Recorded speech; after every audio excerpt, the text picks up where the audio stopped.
point slope formula, which allows us to find the equation of any line. If you look at it, all it really is the slope formula itself, but it's just been rearranged. So I've multiplied out by the denominator, if you like. Typical sort of question. I've got 2 points, want to find the equation. So what am I thinking when I get a question like this? Well, that's all right. I just need 2 pieces of information. I need to know a point, I need to know a slope. I've got 2 points. I could choose which one I use. I've got to find the slope. The first thing we do is find the slope. It's -2. We now can put it into our point slope formula, and however we choose to write it, I could have written it as y equals, what would it have been, -2x minus 2. I put it in general form. Doesn't really matter. Then we see these sorts of questions. Find the equation line passing through this particular point, but it's parallel to this one. So again, I've got to identify what the slope is. If it's parallel, they're going to have the same slope. I'll rewrite this thing and put it into y equals mx plus b. I now know that the slope I want is -3/4. I can put that into the point slope formula, and eventually I get the answer.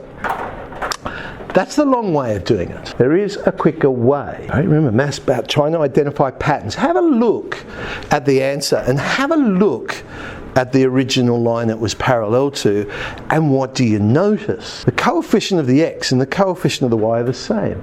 Well, it has to be. They've got the same slope. So if you're going to rearrange it into y equals mx plus b form, they both would end up.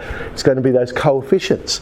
So I could have said this. I know it's got to look something like that. 3x plus 4y plus some constant number is equal to 0. I just got to work out what that constant number is.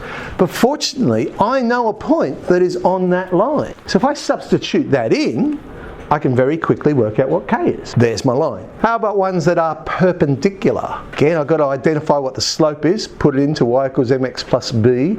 I want the negative reciprocal, so the slope I want is -4/9. Putting it into the formula, and there it is. But again, there is a pattern. Have a look at the coefficients. They've swapped, and the sign in the middle has changed. Again, makes sense. The slopes multiply together to give -1.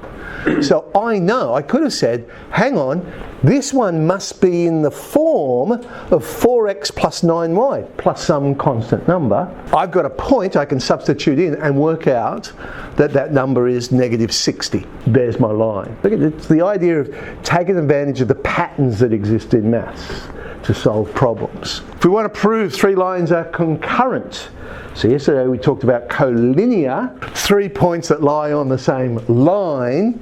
Concurrent is sort of like the reverse of that, where you've got 3 lines that go through the same point. So to prove their concurrence, I could choose a pair of them, solve them simultaneously.